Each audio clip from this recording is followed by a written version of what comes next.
Medal, Ati Vishishta Seva Medal, Sena Medal, retired, Principal Advisor, Ministry of Defence. Srimati Deepthi Mohil Chawla, Additional Secretary, Ministry of Defence. Lieutenant General R.S. Reen, retired, former Director General, DGQA. Dr. B.K. Das, Director General, Electronics and Communication Systems, DRDO. Mr. Ashish Kansal, CEO, SMPP, and Mr. Shuyas Singh, CEO, Galaxy. I now hand over the session to Lieutenant General Vinod Kandare to lead and moderate. Thank you so much. Thank you so much. And after a sumptuous lunch, you can look for some interesting discussion here. And I'm not going more into detail about introduction of the speakers, but we are talking of self-reliance and manufacturing and defense exports. So I'm jumping straight into the discussion because we are way behind in schedule. So maybe the opening remarks about 5 to 8 minutes each speaker. And Deepthi, I'll come to you straight away to talk about how the ministry looks at this topic.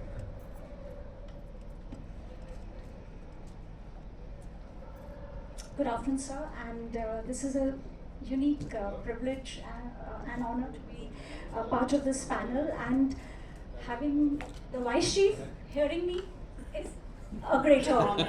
So thank you all for a post-lunch, as Sir brought out, to be sitting here to listen to us. So let me start my takeaway on this matter from something that our Honorable Prime Minister, when he first took over as the Prime Minister of the country in 2014, from the ramparts of the Red Fort, he says, he gave a clarion call, saying that I welcome the world to come to India, make in India, manufacture in India, and meet the needs of any part of the world by making in India. Export wherever you want, however you want, but make it in India.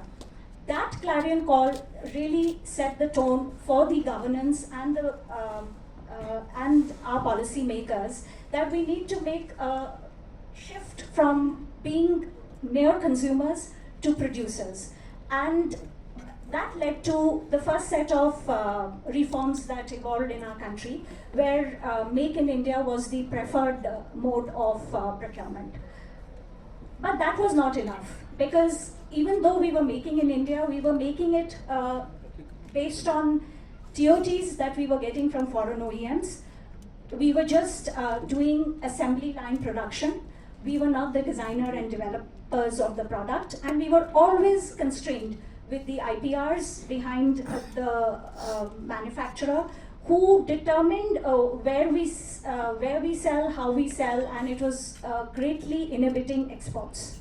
So came the second revolution, and I must say that again I give credit to our Honorable Prime Minister, when in 2019, now this is the start of his second tenure, he says, no, it's not just enough to make in India, we need to be self-reliant. And then came the buzzword of Atmanirbharta.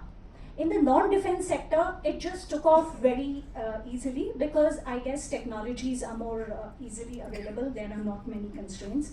But in defense, it became a challenge. It's always a challenge in defense, because you have to balance the requirement of your armed forces, their operational requirements, versus the need for holding that technology with yourself. That means you have to give it a gestation period for design and development. Armed forces at many times cannot afford that. So what happened? The major policy decision came from the government of India that you can only buy, the armed forces can only source their modernization needs as an exception from foreign countries. You have to design, develop, and make in India. That became the highest priority. And very exceptionally, if you have to go overseas to source something, then it would be a decision that would be taken by nothing less than the Raksha Mantri chaired Defense Acquisition Council. That made it very difficult for the defense forces, because the supply chains were all coming even if not the platform, the spares for those platforms were getting sourced from foreign OEMs. There were trials and tribulations, but today, and I can very confidently say that the Indian Armed Forces have taken on Atmanirbharta as their mainstay. And we have seen the defense production of our country, private and public, both put together, has grown 127% from a mere 40,000 crores of defense production in our country.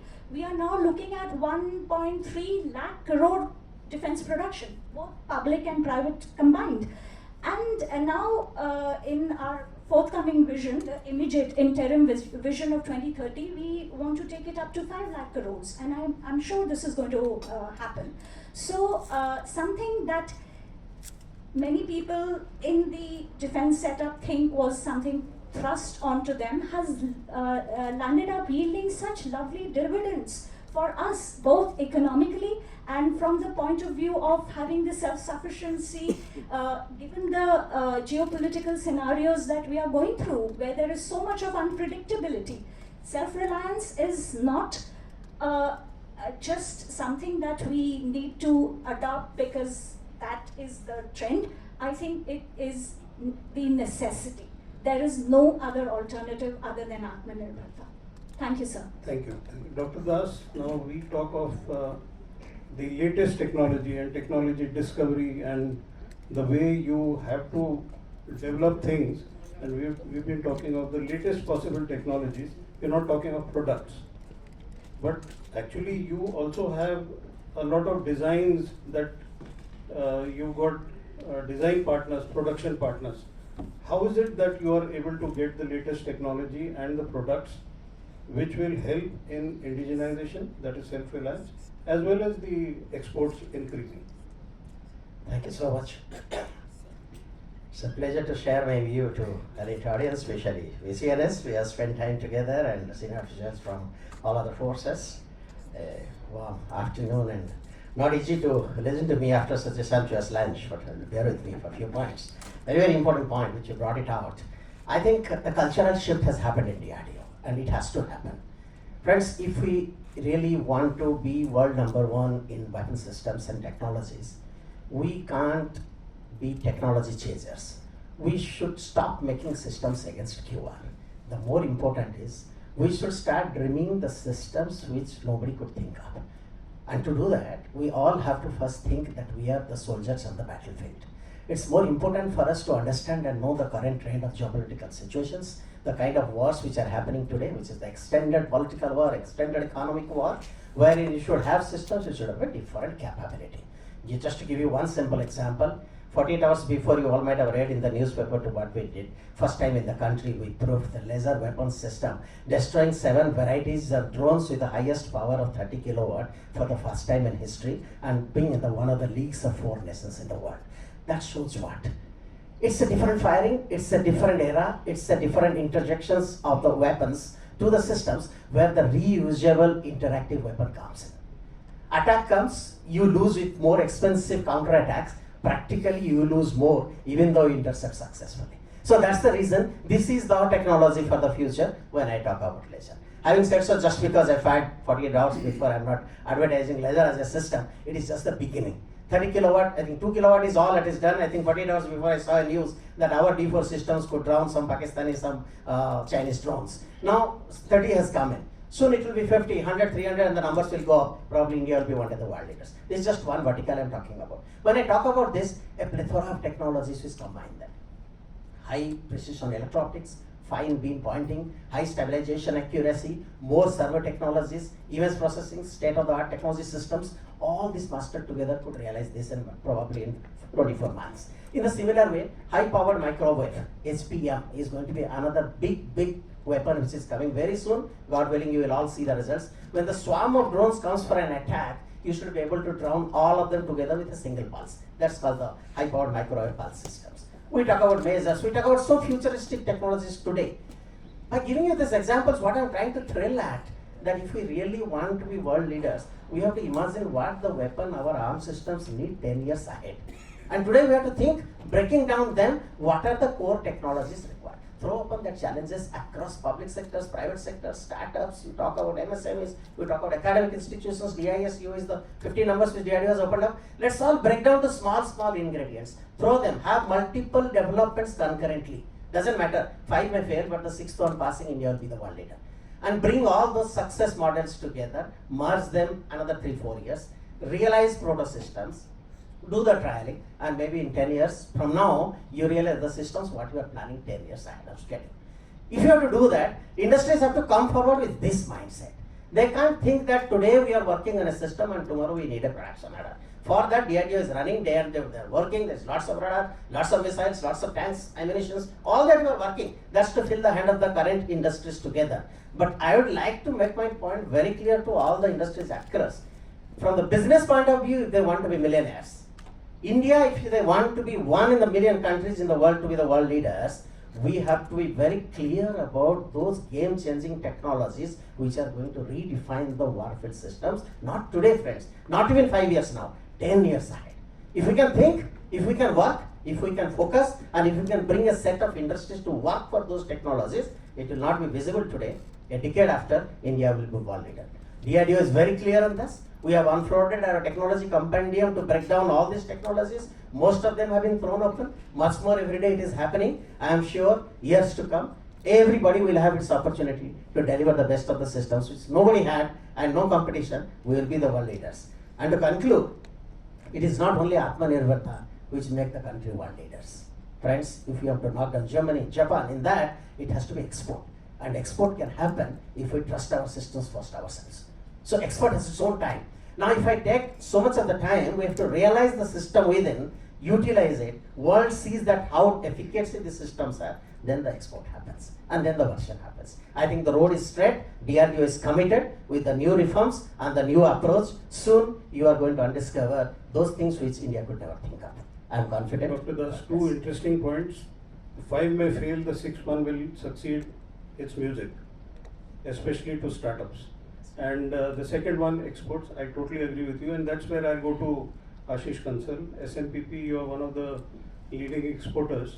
Now, I have two specific questions for you. 2016, we did a study, MOD-led study on the defense diplomacy part, where we changed the charter of duties of the defense attaches.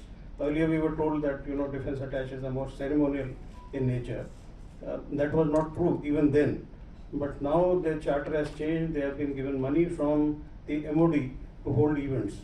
Does it help? That is point number one.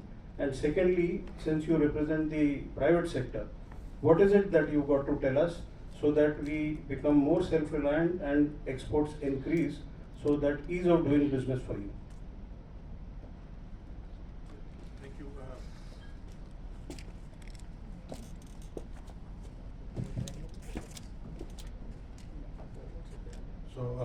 Thank you, Jonathan Nare, for giving the opportunity to be here. First of all, on your specific questions on defense exports, I think that's where India today has got its act together. We have started right, but there's a long way we need to go. And this is one place where the public and the private partnership has to come along together. There's a lot of difference between making an equipment and making a successful sale in exports. A lot of it goes into making sure a country which is looking at buying an equipment has all the options open for itself to buy systems. Not just technology plays a role, diplomacy plays a role, and a lot of factors play a role.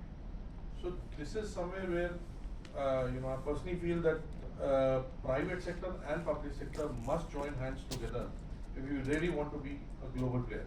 You look at any country, you see the complete defense industry comes as one industry on one platform. Whereas in India, even till date, we are not able to see ourselves at one platform. You go to any international exhibition, you see private companies at separate places, public sector companies at one place. There's still not a cohesion which has come between this, and somewhere I think somebody will have to pick up the lead from government side and put the act together. Without this, we will keep remain separated. We will keep making systems which we think are exportable. Each one will keep making their own small efforts, but then we cannot compete with giants like China, US. They have their acts together. They come as a force, where then we are able to win some orders, but we lose most of it. Secondly, on your point on the defense attaches, an excellent idea put in place, but not in execution. We still see very little of that being executed. Practically, we still see that the defense attaches have this dilemma of whether they could do something for a private industry or they could still do it only for the public sector company. So they're still, I think, more at ease with their mind doing it for the public sector. But when it comes to private sector, I think their help is more verbal than anything in writing or anything structured. So this still needs to change. This still needs to be more driven down from India, because MEA doesn't understand this. MEA says that's not my charter, and they come under the ambassador. So the ambassador is not willing to push them, except a few. We've seen some ambassadors have been really, really well. If this is what everyone starts doing, then yes, we have a case here. So you think a target should be given to the ambassador and the DA? Absolutely. We need to rope in the ambassadors. Without the ambassadors, DA alone would not be able to function. Any other recommendation you have to make this happen? A quarterly report feedback, what was done. The report will showcase whether what actually has been done. Every time you visit, is there any feedback mechanism with the government? No, there's no feedback. Would that help? Certainly. Okay. Coming to Suyash. Suyash is synonymous with space, and he's a young startup, Galaxy, and I deliberately thought space should be brought here. You're still struggling. So what do you have to tell us? First of all, sir, thank you so much for inviting me, and thanks to Kalam and Kavach team. And it's a pleasure to share the stage with all of you and in front of the August audience. So I think very briefly to touch upon, Galaxy is a space tech startup building world's first ISR satellite of a kind, which combines multispectral and SAR on the same satellite. I think, sir, I'll just start from that particular point, what Vikeda sir just mentioned, that this is something that is not where we're chasing a technology. This is where we're disrupting the way how people have built their own ISR satellites and technologies and stuff. Doing that is not easy. Of course, first of all, you need to do a lot of R&D upfront, and you need to put a lot of capital building that satellite. For example, we raised $15 million upfront, and the entire capital is R&D. I think in the last session we were talking about R&D spend of 22% or so. In our case, it's probably 85% and above, whatnot. So I think coming to the struggles parts, in the last 4 years, one thing that really helped us was talking to a lot of defense personals, talking to you, talking to lookalikes and everyone. So industries opened up. So I think users are opened up. That is for sure, and we really loved that. Even DRDO for that matter. So those are open, and we can anyways walk in and talk to them. What needs to be done next is probably, we need to have mechanisms, more mechanisms like IDEX, where we are doing rapid prototyping. So when it comes to R&D, design and development, is there a way to do rapid prototyping? Sir, NC is not the way forward, to be honest. It has to be some paid things, because at the end of the day, the startups will have to go back to their investors and raise more capital. NCNCs should not be NCNCs. It should be like minimal amount that can be given to the startup. So also, when we started Galaxy, we never thought of A use case or B use case. We were always agnostic of the use cases. We thought global first. We thought, US is our customer. In fact, US Space Force came along, like they sat in our office for three straight hours. We never went there. They came because we are doing something very, very nation specific. So I think that the export element, has been thought through since the beginning, but we are developing our own sales teams. So for example, as a startup, I had to start a sales team in the US or somewhere else. It will take a lot of, expenditure on our balance sheets. So instead of that, like sir just mentioned, is there a way where we have a combination of MEA and TAs helping us, specifically startups, to take them along with them, but just don't take us along. There has to be some specific agenda. Like my team currently, as we speak, is in Tanzania, right? And they don't have absolutely no clue, post one meeting, what needs to be done next. So there is no next step or feedback mechanism, in my opinion, when it comes to doing this. Do you have engagement with the foreign defense attaches in Delhi? So very little as of now. Would that be a good idea? 100%, sir. Okay. Yeah. Because that is something which is doable here, right? Right. And 100%. the other point which I wanted to ask you when you spoke about IDEX, specifically for space and issues like cyber, we modified and came up with Aditi. What's your opinion on that? So actually, it's slow. It's slow because the amount has become bigger, and because of the amount has become bigger, number of challenges that comes in Aditi are way smaller. Plus, it is treated more like an L1, L2, again in a smaller format, maybe not a larger format, right? For example, one of the Aditi challenges where we were into, we were called L2, and then we were said, we have given to someone else, and that company doesn't even make SAR. Right. So there's no feedback mechanism in Aditi as of now. I know there can be teething issues in the beginning, but I think that it's too big of a leap. From 1.5 crores where you can do more often, you can take more challenges, and even the users are comfortable in doing that. 25 crores just seems like it will happen after a very, very long time. Although it's a good amount, but it has its own challenges to execute. Sir. Actually, the 25 crores was with an idea. By then you will grow to a level from a component to a subsystem, and that's where you would require. That was our logic, but anyway, then in the first round you can please give your opinion because you had a long career in the DGQA. Good afternoon, everybody. Am I audible? No, sir. DGQA. Good afternoon, everybody, and thanks to the organizer for giving me this space. Gentlemen, I have been with the industry for almost 25 years in production and seen the industry growing also. But there are certain basic questions which remain unanswered. First is the industry still looking for all the help from the institution or from the government to develop the products? As I said, sitting over there, the QRs have now to be defined by the industry. Come out with a technology and let that technology dictate the future for tomorrow. And the live examples are, we may be building our strategies, we may be building army for tomorrow or the battles which will come in the future. But gentlemen, you have the live case scenarios which is happening all across the LOC and IB in the J&K every third day.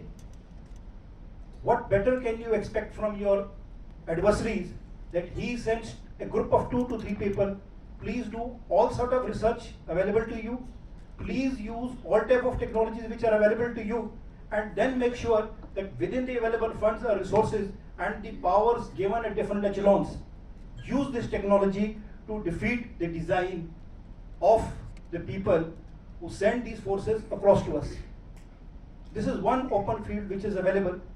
If the co-panelist was talking about the satellites, then why don't we have the low-flying orbit satellites in that area to track that area over a period of say 50 square kilometers or 10 square kilometers? We have a wall, we have a wire, why can't we make it smart?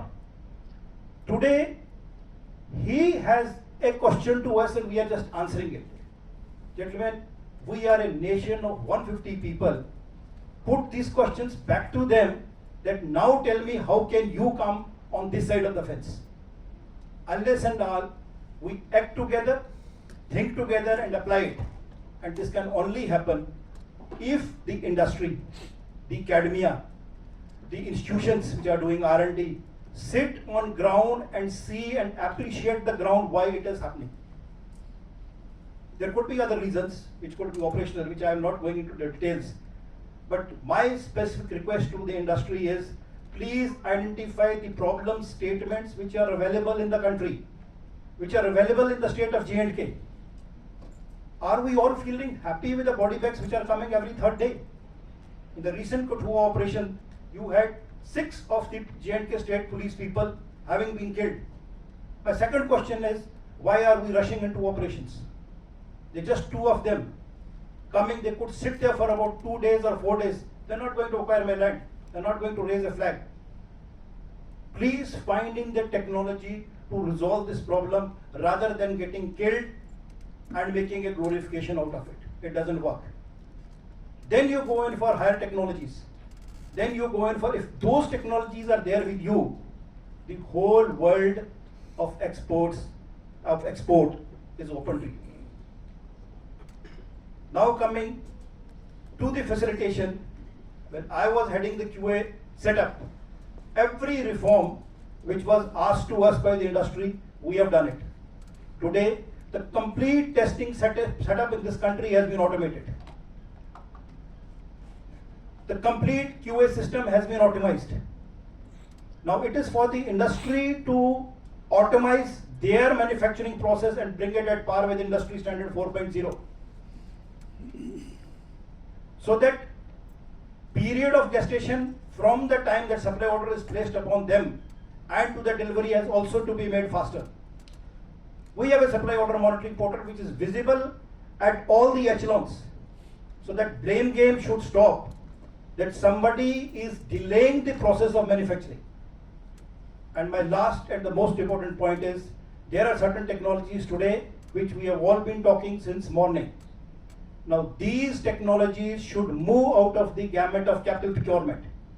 Because if you bring these technologies in the ambit of capital procurement, then the cycle of procurement is to go beyond 2 to 3 years. And by the time that company gets a supply order and he's in a position to supply it, it will add another 18 months. In that period of 4 to 5 years, the technology will be obsolete.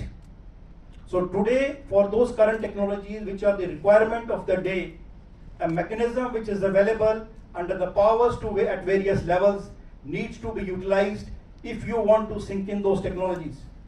And each one of you, with a humble request, whatever technologies you have, please frame in those technologies.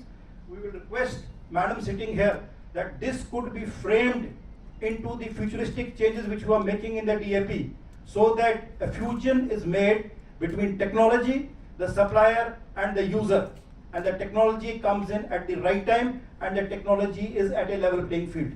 Because today you are unable to upgrade in technology. You just have to make that technology obsolete and get something new, because the pace in electronics and other fields is moving at a very rapid pace. Because every day we hear about AI, and AI is nothing but it's a data which gets manifested in different forms. So enough of data is available to us. Last 30 years militancy data is not available with us. Put it into practice. And these are small projects, not big projects, which can be done at all levels. And that is where your IDEX comes in. And once these things happen, this is where you can go and export this technology to the world by bringing their problems and finding a homegrown solution and giving it to them. This is my take, which is on the futuristic technologies, availability, ease of doing business, and facilitating the industry and being on the right track and giving the products when we actually need it. Before I come to Ms. Deepthi for the second round, I just want to put on record a few things. Firstly, 7 Jat, Nangi Tekri Battalion, did a fantastic job very recently in the last about 15 days, where they have used indigenous technology, Indian cameras, Indian trail cameras, Indian body cameras, Indian tethered drone, and all that. And many of us have been in 25 days. We know what is Nangi Tekri and we know the kind of interest Pakistan has there. So to be fair to the troops on ground, this is what one CEO has done with his resources and obviously some support from the formation. I just want to emphasize that a commanding officer is a very big guy provided he feels he's a big guy. But if he's going to only look over his shoulder for direction, then obviously he'll be looking right up to Delhi, or we will be looking right up to Delhi. So that is the first point I wanted to make. The second point, which nothing to do with technology, but with some issue where they went into an independent operation, which is a matter of unified command. That I understand the agony with which you are saying. So along with what we are doing, I am sure even the JKP needs to do that. Over to you, ma'am. Green, respect your sentiments, but I would like to just do an intervention on 3 accounts. The operational resources are never short. However, the Indian Armed Forces requires those resources, they are made available by Government of India. I have been in the defense for nearly 30 years now, and never have we ever seen anybody deter, irrespective of the procedure. So, operation role and responsibility of the armed forces are well respected and are totally, truly supported by the Government of India at all levels. Never is any policy or procedure a constraint. Let us leave it to the men on the ground, the commanders on the ground, to take the best decision given the resources they have at their disposal, and I am very proud of the Indian Army. They are doing a hell of a great job. The second thing, the part about having everything decentralized for the Army commanders, the naval commanders, or the Air Force commanders to procure is not always the recommended path. They have an operational role and responsibility which is paramount.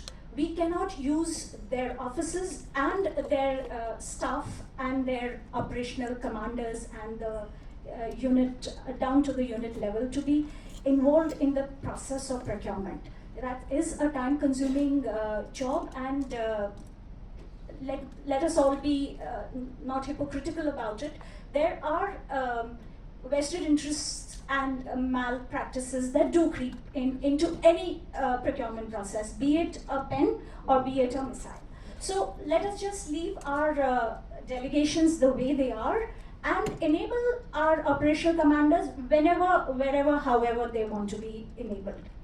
The third point that is frequently coming up, and I find that the theorists and the armchair strategists and the webinar, seminar people always try to bring out, is that the policy limitations and the procedural constraints is responsible for delays in procurement. Let me give you a perspective.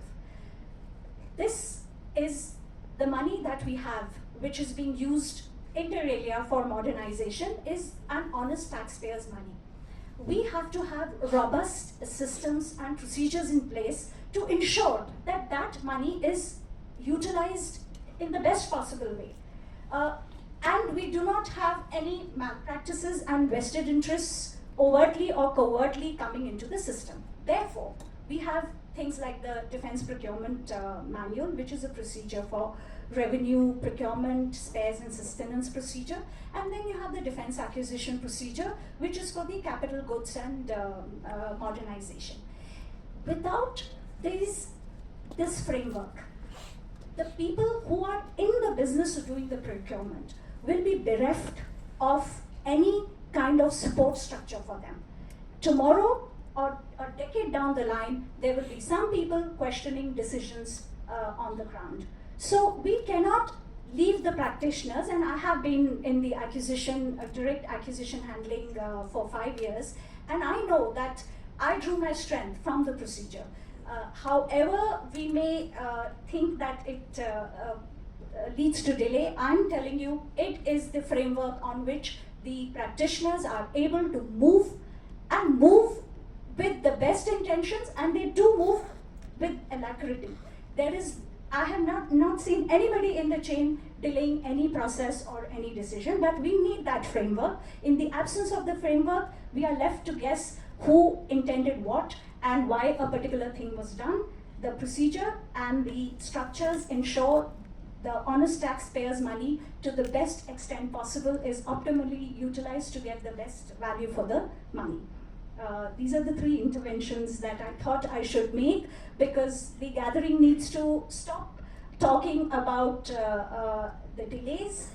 It is a process, a very deliberate process, where all like-minded people, everybody from the service headquarters right up to the minister, is wanting the modernization to happen, but we need to do it in a system. That system which will sustain that modernization and not call to question as to why these bodies should be given any power if they are going to misuse crores of rupees in a very subjective method. Thank you. Ashish, I have another question for you. You know, in 2022, in the MOD, we realized that the private sector also has to do networking, and in the NDC, we created a vacancy for the private sector. And L&T was the first one to use it in 23. 24, I think HAL went in. But our thought process was that to have defense exports networking, because the officers who come for NDC from foreign countries, they're the ones who rise. So, what is your thought process on that?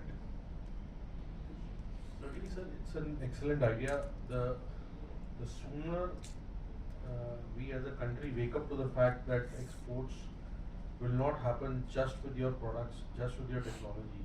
So we have you attending the next one? Why not, sir? No, see, if it is a welcome idea, then somebody has to grab it, no? No, I'm more than up for it. See, whenever there is an initiative taken, then there has to be a kind of enthusiasm from the private sector also. So that's why I threw this idea to you. No, I'm absolutely, on a serious note, I'm fully open for it, and I do see, I've seen with some of the ex-armed forces people with us, that NEC does serve as a connect which you form for a long term. So it does have a lot of value, and obviously the events we go abroad, the presentations we make, it's all about making that right connect, and then getting to a point where you're able to discuss your product and make a sale. Yeah, in addition, when we were talking outside, you were talking of a level playing field. What exactly do you mean by level playing field for the public and private sector? It's a mindset which needs to change. With all due respect to ma'am, with the procedures and everything, for anybody who's at the procurement seat, for him, it's a safer bet to take a decision when it comes to a public sector undertaking. And it becomes a more, I won't say, it's more critical, or it's more subject to more criticality when it is going to a private sector. Now, here we talk about private sector putting money in R&D. In the first session, we were talking about private sector putting money in R&D. All right. What happens when a private sector puts money into R&D? We generate IP. We make a product. We make a product which is better than whatever exists today. Then what? The procurement doesn't happen because now you're a single vendor. Now there's nobody around you who can do a product like that. Like Ankit from Idea Forge mentioned, the specs are being diluted so that now you have more vendors there. When will we come out of this? We want the best product. We are okay to buy that best product from a company outside of India. But when we have that same best product coming from a company in India, we are more than happy to dilute specs so that it's not a single vendor situation. It's a competitive bid. So then you would not get the best product. So we will have to decide which way we want to go. If you are looking at private sector, putting in money, doing R&D, bringing out a best product, at least give some regard. If somebody has got a patent on the product, then he does have a product which doesn't exist. Then that single vendor situation should not be questioned. Yeah, okay. General Green, you did a lot of things, and one of the initiative I remember setting up testing centers, which obviously geographical proximity has to be there. So can you just explain that for the benefit of the people? Okay, I'll just cover this point first about the testing centers. Gentlemen, all labs today, which DGQ is holding, or DRDO is holding, or public sector is holding, or even the private sector is holding, has all been digitally connected. this facilitates the industry that if he has a product and it needs testing and testing at a faster pace, he need not go in search of that lab. It is digitally available to him. He can log in and find out that this test is available. If it is paid by DRDO, DGCO labs are generally free. He can log in, he can find the time frame, and he can find the procedure. But gentlemen, what happens in testing is more interesting to know.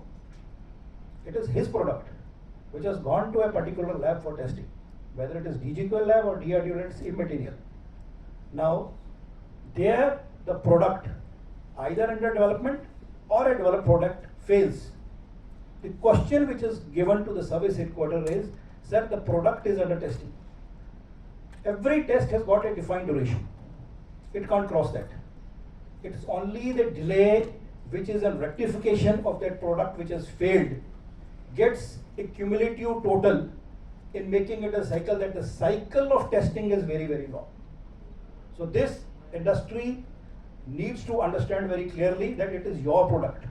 And gentlemen, before bringing to a public sector or to a DGQL lab, today we have opened all the labs. If you have a credible lab which has got all the certifications in place, kindly do the testing, and it is just that certification which will be asked either by Army or by Navy or by Air Force, because in DGCO we handle Army and Navy both.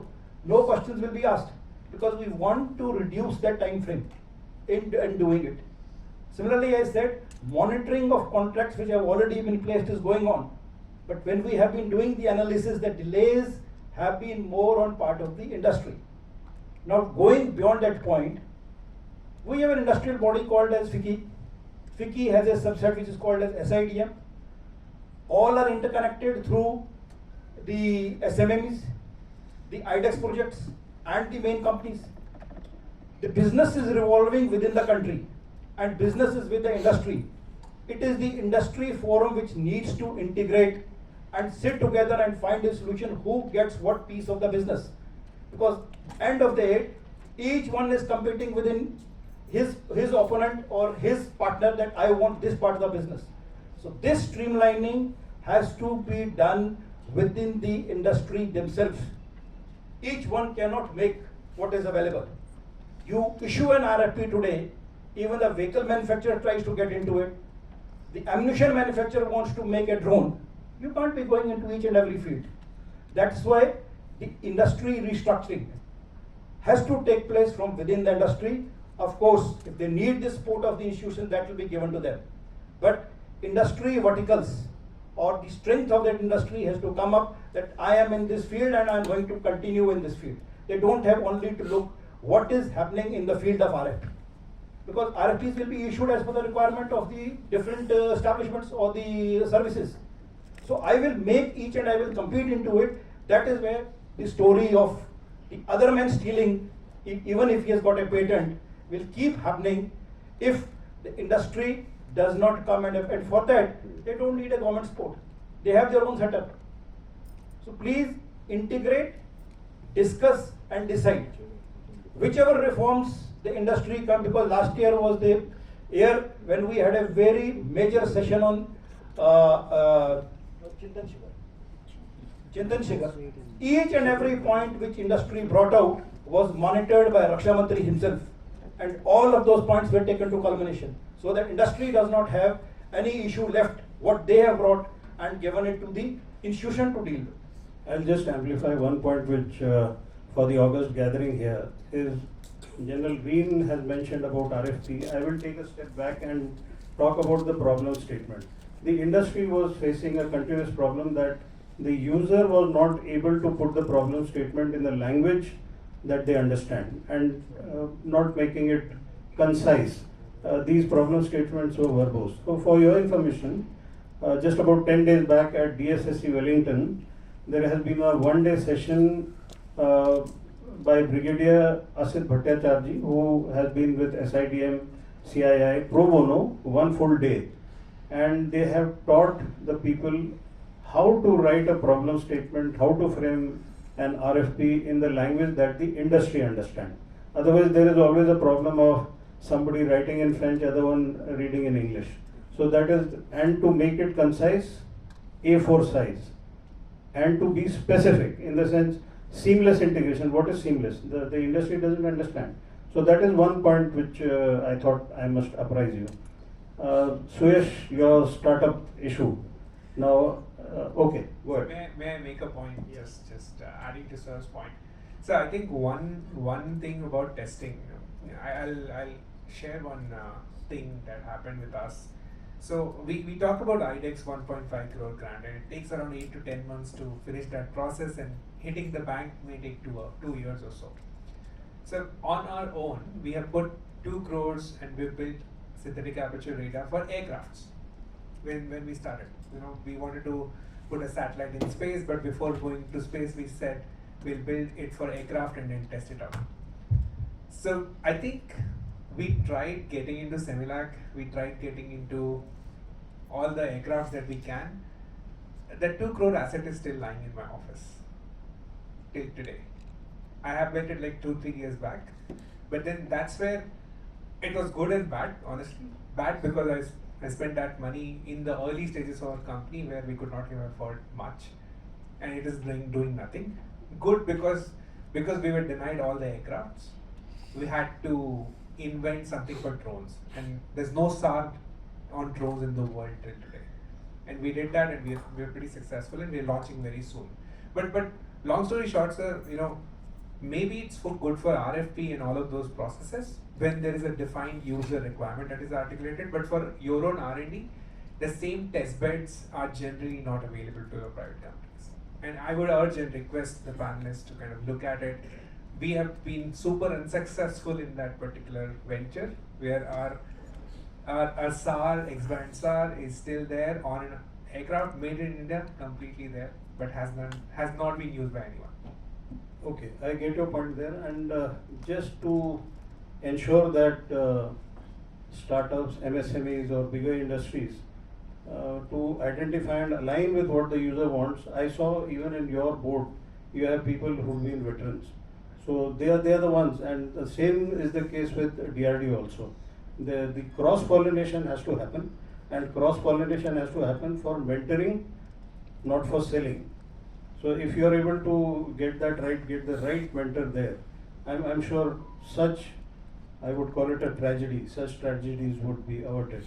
Dr. Das, how would you talk about cross-pollination, getting the users, getting the industry with you? Yeah, I think that's a critical triangle we all look into. DRDO on one, industry on none, and the user on the other, and all the three.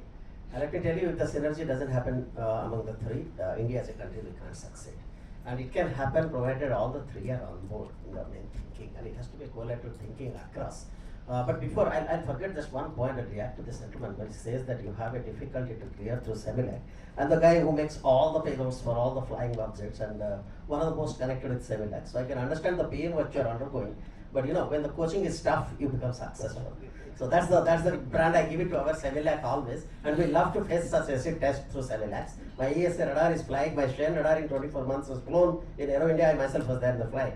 But there is a catch there. You have to understand the system as a country. See, Semilac ensures that the safety of the systems. So for that, a lot of designers and the Semilac shake hand has to happen right from the beginning of it. Now, if we make the products full and take it to the Semilac, obviously they'll go back and check it and open up and do that. So that could be the reason. Maybe you will learn it as you go forward more into the systems. It will not be a tragedy. Your system is already ready for the SAT, and the LRD guys as well. We will discuss it and see how best we can take it forward. Just one point, sir. If it was a technology problem, I am ready to find the. It will not be a technology problem. It is just the paperwork. That's right. He is committed on stage. Don't worry. I'll take care. We will, after this meeting, we will discuss together forward for it. And now, of course, if we talk about how DRDO is taking forward, actually DRDO doesn't exist without user. Let me make it very frank and honest. But at the same time, the kind of the trust all the three users under the DRDO is for which we exist today. And in fact, industries also not exist if this between DRDO and the users we don't have the handshake. Industry has no meaning in this country.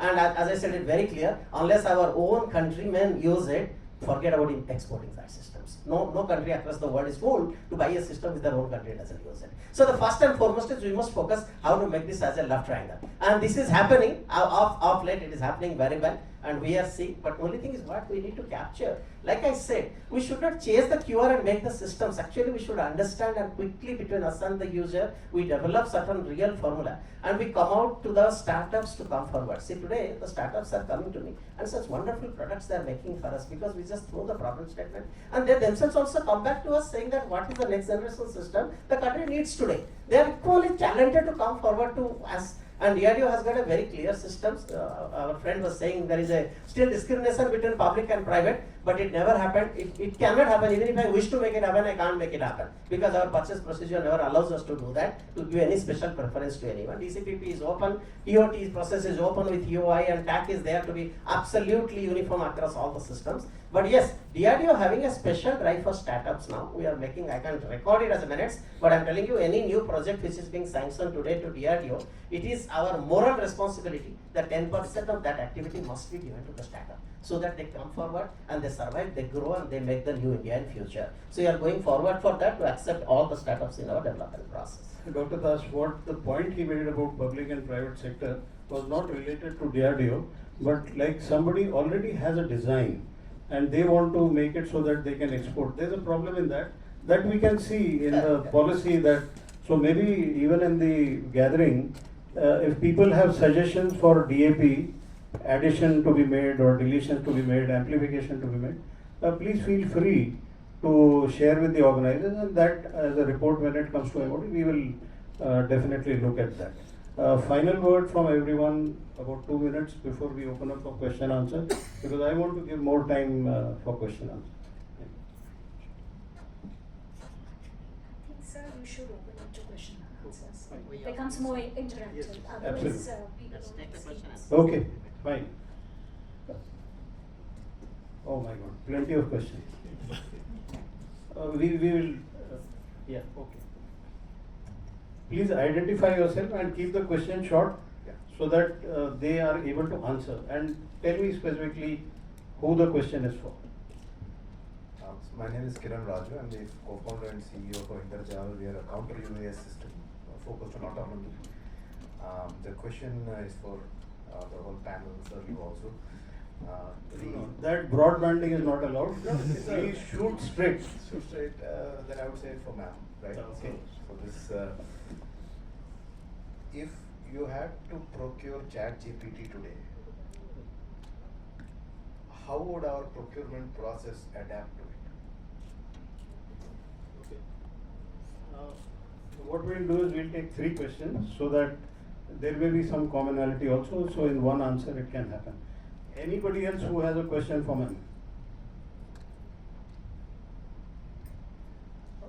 Good afternoon, I am Brigadier Bhardwaj. Question to the Additional Secretary again. It seems that we are stuck up on formats and processes, which is absolutely fine.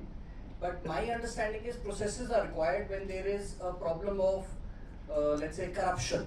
And this is the word I take from you. What I find missing is the importance of the timeliness. Somebody had early in the morning mentioned about responsibility. So where is the responsibility? If the process is there, where is the necessity of putting it into the national security architecture soonest? Because we are already late for any process. And that connects to his question also. Okay. Third question. Anybody else? Yeah. So, since you are restricting me to her, so I will just ask her question and later second question. Ma'am, we are looking at Atmanirbharta is a session. We don't have a flight test bed for engine. We don't have a high altitude, wind tunnel. How do we expect our engine, either public or private sector, to do it if we don't have an ecosystem? Thank you. Sir, why should we procure ChatGPT? Let us have an indigenous AI platform developed, and Well, that's what I'm saying. Assuming that I have an indigenous AI platform, which I spent $10 billion developing. Now, how will the Indian defense procure that? Yes, it cannot. So, well, you do have a make-to procedure, but that will not cater for the kind of value that you have for your platform. Otherwise, suo motu proposals of the Indian industry are welcome, where such solutions are identified, which the users then see that yes, this is a solution that they require to embed in their armed forces requirement, and then the process starts. The make to process is laid down in the DAP. But those are for little lower value items. When you're talking about something as big as having developed an AI platform, I would suggest that this is done along with the user and even maybe the DRDO. That ab initio, you work with the user and DRDO, and I'm telling you, they are all open to work. Those siloization of the past decade is no more there. So work with them ab initio so that they can identify the need and the requirement of what you have developed, and kind of make it unique to the armed forces operational need, and then we move together through it. So that is answering your question. Madam, But just a question. Have you actually developed an AI platform equivalent to ChatGPT? I won't say equivalent, but I've been working on platforms for the last 15 years on this specific. Right. topic. So let us have some. Which is the data that you used? So the data model. No. Feeding the data. When you have AI, the user has a specific data to be ingested into that. So And that is why she's saying work with DRDO. With the user and the DRDO. Absolutely. So that you can customize it for the Indian Armed Forces requirement. Otherwise, just a universal AI platform may not be conducive. Also, you have to take care of the cybersecurity needs of the armed forces, which are much higher than a common citizen. Of course. All right. Thank The second question was from the Brigadier about the delays and their responsibility. Yes, for delays and for indecisiveness and for just shuffling the file, people should be responsible, and each echelon and an organization who is processing the file must hold that functionary responsible. That is not something the DAP brings in. That is something which your HR practices, your approach towards the process makes it. There has to be responsibility. Nothing in the DAP says that you should take so much time and you can just take time and time and time, or just because you do not want to take a decision which kind of leads to a single vendor scenario. Nothing like that. There are well laid down procedures, and time is also so well laid down. So whenever we try to do a reform that, okay, we are going to cut down the times, I want to say that the book originally has very clean and clear laid down times. If we follow those times and hold people who are delaying, going off from that schedule responsible, I think we'll meet the requirement of timeliness. There was a third question from you, sir. I'm sorry, I didn't note the facility. Yes, that is a limitation in our country, and we are coming up with that. You've heard General Ream talk about all the endeavors that have been made in the DGQA, but yes, in the aerospace sector, we need far more work to be done. So give the government some time. Everybody in the system is very cognizant to the requirement of test beds and these facilities. I'm sure they are going to come up, and there are policies which are being carved out about right now while we are sitting here to enable public-private partnership in creation of test bed facilities and testing facilities. You had something else to Just ask. small point. This not making accountability. The French have a responsibility principle, where if somebody is holding a file and delays, they pay for the delays. So I think we need to not leave it to the good sense in the, and bring in the policy provisions in the DAP. Thank you. The DAP is already running in 2 volumes, and if we are going to make responsibility and accountability also a factor in the process, I think that is not how governance goes. This is followed by Frenchies. Okay. If the Frenchies do it, is it the best? The jury can be out on that. But what I'm saying is that the procedure is an enabler for the practitioners, and each respective echelon and organization then has to devise their accountability and responsibility matrix in which they will work. In fact, if I can take 2 minutes more, the then Defense Secretary Ajay Kumar Sahab had come out with a very interesting way in how to monitor the timeliness and the accountability thereof. He had designed, he had got CDAT to design a system where everybody is mapped who is handling what case, and for that particular case, timelines were laid down, the metrics was there. Anybody going a day beyond that timeline, and SMS came onto their phone calls. And I thought that was very interesting, till of course the cybersecurity kind of closed that down. But these are the things that organizations and system can think of in order to bring that accountability. Let us not embed it into the policy and the procedure. The procedure already says what are your timelines. Let's just all follow it and move along with it. Thank you. Okay, next set of 3 questions we'll take quickly. Sir, Yeah, I okay. just have to add a point to what Madam has said, because this is what I also saw in the system. If we have to move in for reforms, this is one of the suggestion is, where we have multiple layers, and how much can be combined and put together as one option. We have a line directorate, beyond line directorate we have WE, beyond WE we have DJ position, then the file moves up and we have finance in between. It's one requirement and with many solutions.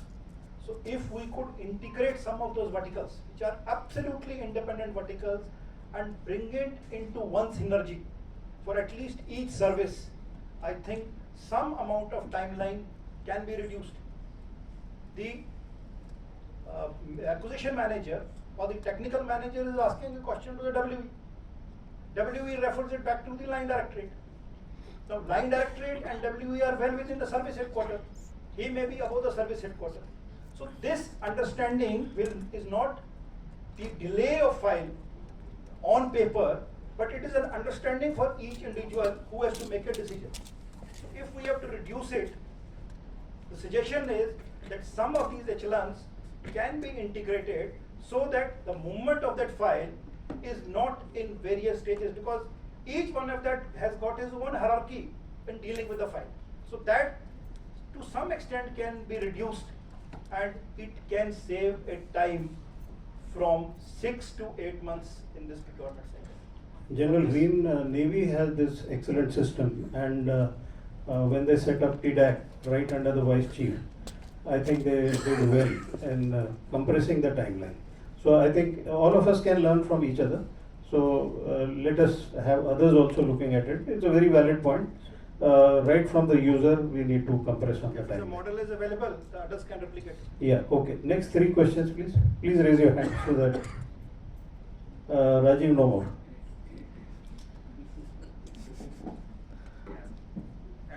Yeah.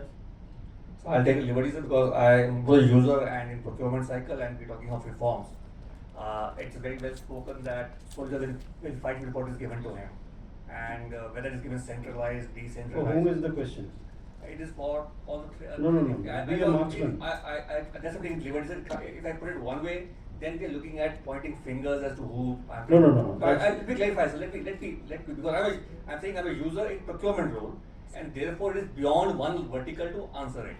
I'm trying to share a challenge that I'm facing today. Right? Okay. People have talked about the technological cycle versus procurement cycle has changed. Today, if I go to 3 core, they are making FPVs on their own. I say, why are you making on your own? He says, you will give it to me, I don't know when. I need it today.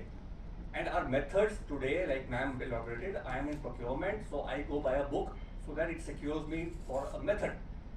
But that method leads me to L1. When it leads me to L1, it also leads me to a QR lower the way. The industry is becoming that a QR which is lower than the best I can get. And therefore, I am buying a technology which is maybe a shade lower because it's L1, there is no L1 T1 method. It is also inhibiting in some manner to go out single vendor. Single vendor is doable by the process, but we know by the time it reaches all the layers, I can't go single vendor. It is very rare that I will be able to go single vendor, except the way he said, unless it's at a DPSU and we don't know who else can make it. And therefore, I'm looking at the panel to tell us that how can we look at taking this technology cycle to procurement cycle to meet the requirement of the soldier also, and what the industry is seeking to make everything happen faster. No, you have a valid point, and I think Ms. Chawla is the perfect person with her background in finance. Finance, I've been away from finance for a long time, but I'm really committed to the honest taxpayers' money. So if we are all committed, we are all finance people. Okay, let me give you a different perspective. The panelists also talked about the bane of L1, lowering of QRs. Okay, can I give you a perspective that we are looking at enhancing competition? We do not want to encourage monopolistic situations in our country. So therefore, private industry is also being earmarked budget of the component. I think about 70% of our modernization budget is earmarked for the Indian industry. 25% of that has been earmarked for the private industry, with the very fact that we have to encourage capacities and capabilities within our country. The L1 system ensures that we have fair and just and a transparent competition. Are we lowering, are we reducing, lowering our QRs? I do not think so, because that is what the industry keeps saying, that your standards are so high that we do not clear the trials. So there seems to be an inherent ambiguity in this fact. Why should the QRs be lowered? The QRs should be made based on our operational needs and requirements. Do we have to micromanage the QRs? I think we can broad base it between our overall requirement. That need is there, but to eliminate competition based on IPRs, I think we have not reached that stage of a military industrial complex. Let us encourage competition, let us have more and more people manufacture so that the defense ecosystem develops and we are able to meet our own armed forces requirement. Exports will come next, but let us be able to meet our armed forces requirement and in the time frame that they want. We are only talking about the procurement timelines being long. What about the delivery timelines of the Indian industry? I have always been dealing with cases of delivery period extension. So let us come up and meet the armed forces requirement, but let us do it in a competitive and a fair way, because competition will ensure the best coming.